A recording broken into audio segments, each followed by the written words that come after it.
Hi guys, I'm Reveena and welcome to my kitchen. So today we are making a tropical trifle. This is like ridiculously delicious and it's easy, it's inexpensive, and it will feed a crowd of people.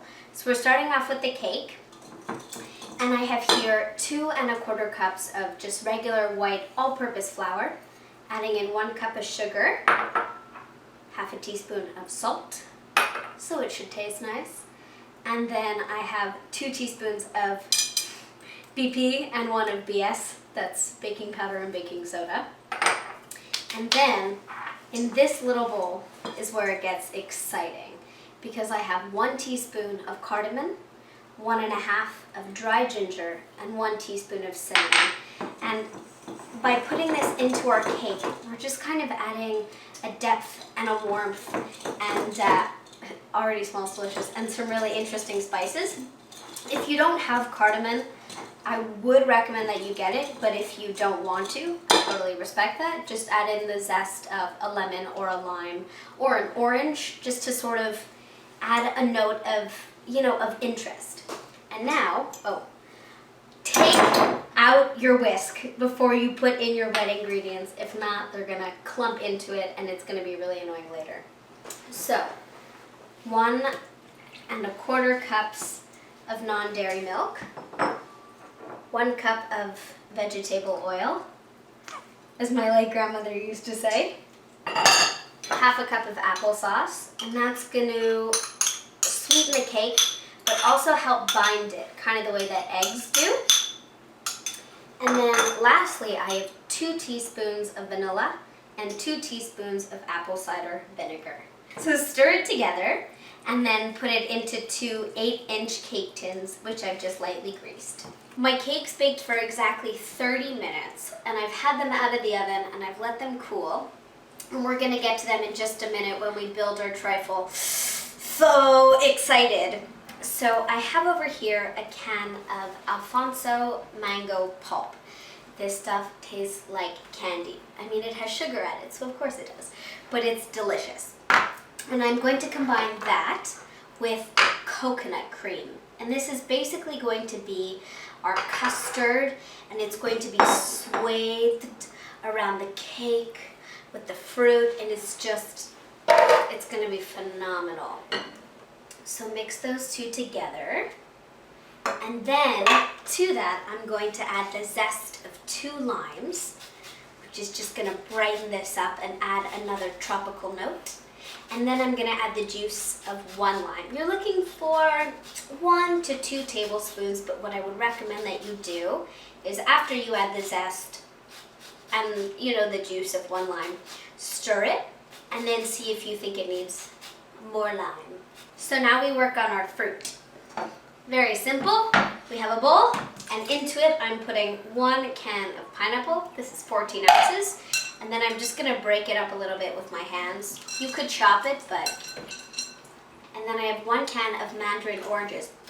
And then the last thing that I'm doing to class it up a little bit and use some fresh fruit is taking strawberries and then just cutting the tops off. And then I'm going to cut them in 2 pieces. So 6 to 8 pieces of strawberry is absolutely perfect. And then that's going to get mixed into the fruit. My 3 components are ready, and it's time to assemble the trifle. I would also like to point out that I have in this beautiful pitcher 2/3 of a cup of Grand Marnier. You could also use Cointreau, you could use rum, or if you don't want to use any alcohol, you can just use the juice that was in the cans from the fruta. So, because we greased our pan, look how amazingly satisfying that was. The cake comes right out, and then we're just going to gently cut the cake in half. If it is not perfect, do not even worry. See, look, I'm breaking it off. I'm putting it into the bottom of the trifle bowl. And then what I'm going to do is soak that layer in a little bit of alcohol. So we're going to be making 4 layers of cake.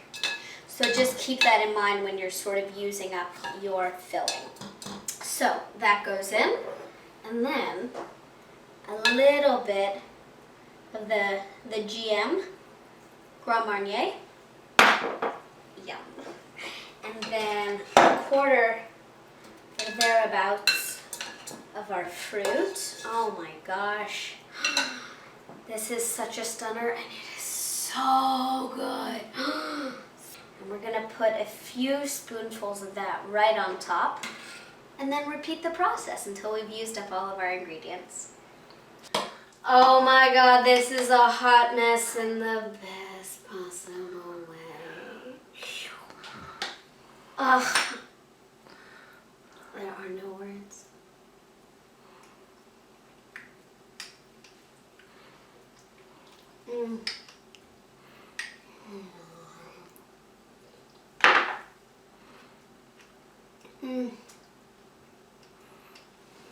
God, that's luscious and summery and fruity and soft. I feel so pretentious just being like, yum. That is phenomenal. I really hope that you give this a try. This would be so great as a dessert for a barbecue. You can just pop it in the fridge, make it the night before, make it 3 days in advance. Up until about 4 or 5 days, this thing literally just gets better as it sits, as the flavors get to know each other. They do a little dance. This is making me delusional because it's delicious. I hope that you give it a try. You're gonna think it's okay. Just kidding. You're gonna love it. Recipes on my site, reveenaskitchen.com. Take a photo and share it with me on my social medias. Like this video. And I'll see you next time. Thanks for watching. Bye.